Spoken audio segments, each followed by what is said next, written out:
Assalamualaikum warahmatullahi wabarakatuh. Hai teman-teman, perkenalkan kami dari kelompok LB5 dari program studi kebidanan Universitas Aisyah Yogyakarta.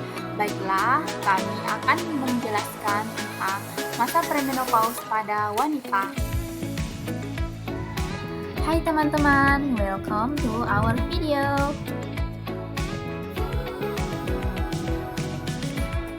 Tahukah kamu apa itu premenopause? Premenopause adalah masa transisi yang dialami oleh wanita saat akan memasuki masa menopause. Masa premenopause biasanya diawali pada usia 30 sampai 40 tahun ke atas dan ditandai dengan siklus menstruasi yang tidak teratur. Tahukah kamu apa yang terjadi pada masa premenopause? Pertama, memasuki awal usia 30 tahun, jumlah sel telur mulai menurun dan produksi hormon berubah. Yang kedua, akibat produksi hormon yang berubah akan mempengaruhi gangguan menstruasi menjadi tidak teratur. Dimulai dari akhir usia 30 tahun sampai awal usia 50 tahun, menstruasi menjadi tidak teratur dan ini berlangsung selama 2 hingga 8 tahun. Selama masa tersebut, ovarium akan memproduksi hormon dalam jumlah yang lebih banyak dan terkadang lebih sedikit.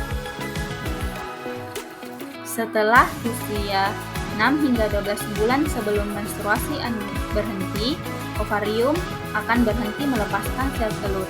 Kadar hormon estrogen menurun. Hal ini menyebabkan menstruasi berhenti. Setelah 1 tahun tidak mengalami menstruasi, wanita akan mengalami masa menopause. Kadar hormon estrogen yang menurun dapat menyebabkan menstruasi tidak teratur. Kemudian yang kedua, resiko terjadi osteoporosis. Yang ketiga, perubahan kulit termasuk kulit lebih tipis dan kering. Yang keempat adalah resiko lebih tinggi terhadap kehilangan gigi dan penyakit gusi. Masalah yang lazim terjadi pada masa premenopause. Yang pertama yaitu masalah fisik yang meliputi hot flashes atau sensasi panas atau muka memerah. Kemudian night sweats atau keringat berlebihan pada saat malam hari. Kemudian insomnia atau gangguan tidur yaitu sulit tidur. Kemudian yang terakhir yaitu sering buang air kecil. Masalah yang kedua yaitu masalah psikologis yang meliputi sering lupa. Menurut penelitian, sekitar 60% wanita pada masa premenopause mengalami penurunan kinerja kognitif atau berpikir dan mengingat. Kemudian terjadi kecemasan akibat terjadi tanda-tanda seperti yang disebutkan tadi, dan ketika kecemasan ini tidak teratasi maka ibu akan mengalami stres dan depresi dan mudah tersinggung.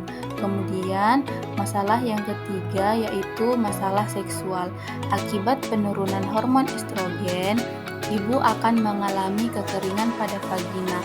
Akibat kekeringan pada vagina ini, ibu akan mengalami penurunan hasrat seksual dan akan mengalami nyeri saat berhubungan seksual. Faktor-faktor yang menyebabkan terjadinya premenopause. Wanita yang merokok dapat menghambat produksi estrogen sehingga dapat terjadi menopause secara dini sekitar 5 tahun lebih awal. Menurut hasil penelitian, asap rokok mengandung nikotin dapat menyebabkan gangguan haid, anovulasi, infertilitas, dan menopause secara dini yang terjadi lebih cepat 1-2 tahun lebih awal. Faktor penyebab yang kedua adalah riwayat keluarga menopause secara dini. Ibu yang memiliki riwayat keluarga menopause secara dini sangat beresiko mengalami kejadian premenopause secara dini pula. Kemudian, yang ketiga adalah terapi kanker dengan kemoterapi. Terapi kanker dengan kemoterapi dapat memicu terjadinya premenopause dan menopause secara dini. Kemoterapi diketahui dapat mengganggu ovarium sehingga mempengaruhi produksi hormon estrogen dan tidak berfungsi secara normal. Histerektomi atau pengangkatan rahim. Histerektomi atau pengangkatan rahim dapat menyebabkan terjadi menopause secara dini. Hal ini dipengaruhi karena indung telur atau ovarium juga terangkat. Kemudian yang terakhir yaitu post-ovariektomi. Tindakan post-operasi ovariektomi dapat berakibat terjadi menopause dini karena terjadi penurunan hormon estrogen dan progesteron. Fisiologi pramenopause. Apabila seorang perempuan memasuki usia 40 tahun, maka jumlah folikel pada ovarium akan berkurang. Pada waktu lahir, seorang wanita memiliki jumlah folikel sebanyak kurang lebih 750.000 buah dan jumlah akan terus berkurang seiring berjalannya usia hingga akhirnya tinggal beberapa ribu buah saja ketika mengalami menopause. Semakin bertambah usia, khususnya ketika memasuki masa pramenopause, folikel-folikel itu akan mengalami peningkatan resistensi terhadap rangsangan gonadotropin. Hal ini mengakibatkan pertumbuhan folikel, ovulasi, dan pembentukan korpus luteum dalam siklus ovarium berhenti secara perlahan-lahan. Pada wanita di atas 40 tahun, 25% diantaranya mengalami siklus haid anovulator. Bagaimana peran bidan terhadap ibu pramenopause? Jadi, peran bidan pada ibu pramenopause yaitu memberikan edukasi, informasi, dan konseling pada ibu dan mengetahui permasalahan yang terjadi pada masa perimenopause. Pada masa ini juga perlu diberikan dukungan dan motivasi agar dapat meningkatkan kualitas hidup ibu perimenopause. Peran bidan juga diatur dalam Kemenkes RI nomor HK.07/Menkes/320/2020 tentang standar profesi bidan. Yang pertama, tentang area kompetensi 5 tentang keterampilan klinis dalam praktik kebidanan pada masa klimakterium, yakni yang pertama, perubahan dan adaptasi pada masa premenopause, menopause, dan postmenopause. Yang kedua, deteksi dini, komplikasi dan penyulit pada masa premenopause, premenopause, dan postmenopause. Yang ketiga, asuhan kebidanan pada masa pramenopause, perimenopause, dan postmenopause. Yang kedua, tentang keterampilan bidan pada lingkup asuhan masa klimakterium, yakni yang pertama, identifikasi masalah kesehatan reproduksi pada masa klimakterium. Yang kedua, dukungan psikososial pada keluhan masa klimakterium. Yang ketiga, edukasi perubahan pada masa klimakterium. Yang keempat, terapi suli hormon. Yang kelima, identifikasi tanda dan gejala awal masalah keganasan pada masa klimakterium. Dan yang terakhir, konseling adaptasi pada masa klimakterium. Perawatan pada masa pramenopause. Untuk mengatasi tanda atau gejala pada masa premenopause seperti yang sudah dijelaskan di awal tadi, bisa melalui beberapa cara, yaitu yang pertama, terapi hormon. Terapi hormon seperti terapi estrogen yang tersedia dalam bentuk pil, plester kulit, semprotan, gel atau krim menjadi pengobatan yang paling efektif untuk meredakan rasa panas dan keringat pada malam hari pada masa pramenopause. Kemudian yang kedua yaitu estrogen vagina.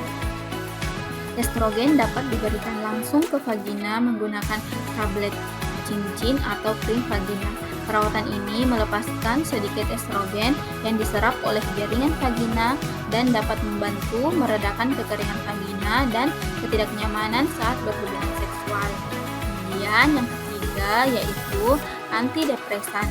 Antidepresan tertentu yang terkait dengan golongan obat yang disebut Selective Serotonin Reuptake Inhibitor atau SSRI dapat mengurangi hot flashes menopause. Antidepresan untuk mengatasi hot flashes mungkin berguna bagi wanita yang tidak dapat mengkonsumsi estrogen karena alasan kesehatan atau bagi wanita yang membutuhkan antidepresan untuk mengatasi gangguan suasana hati. Cara yang keempat yaitu gabapentin atau neurontin. Gabapentin disetujui untuk mengobati kejang, tetapi juga terbukti membantu mengurangi rasa panas.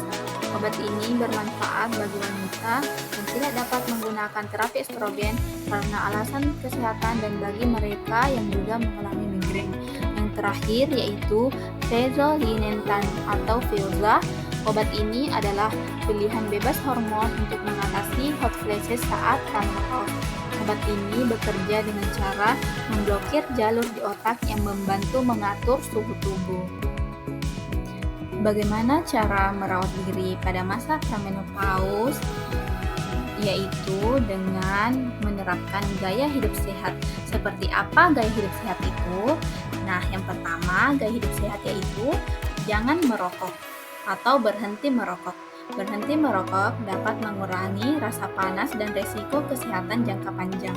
Kemudian yang kedua, lakukan olahraga secara teratur. Olahraga dapat membantu mengelola berat badan, menjaga kesehatan jantung dan tulang, serta meningkatkan suasana hati. Kemudian yang ketiga adalah mengkonsumsi makanan yang bergizi, seperti sayur, buah, kacang-kacangan, ikan, atau biji-bijian utuh, dan batasi makanan yang mengandung banyak garam, lemak, dan gula. Pastikan juga mendapatkan cukup kalsium dan vitamin D. Konsumsi makanan yang kaya kalsium dapat membantu menurunkan resiko osteoporosis. Kemudian yang terakhir yaitu membatasi mengkonsumsi alkohol dan kafein. Hal ini dapat membantu mengatasi gejala menopause dan mengurangi resiko kesehatan jangka panjang. Terakhir yaitu tentang tinjauan Islam pada masa premenopause. Pada masa premenopause diatur pada Al-Quran Surah Yusuf ayat 22 yang artinya ketika dia telah cukup dewasa, kami berikan kepadanya kearifan dan ilmu. Demikianlah kami memberikan balasan kepada orang-orang yang berbuat baik. Artinya, semakin bertambahnya usia, manusia juga bertambah dewasa dan siap menanggung tanggung jawab sosial dan sebagai warga negara, membantu anak-anak remaja belajar menjadi dewasa, menerima dan menyesuaikan diri dengan perubahan fisiologis yang terjadi, mencapai dan mempertahankan prestasi yang memuaskan dalam karir pekerjaan, dan menyesuaikan diri dengan orang tua yang semakin tua.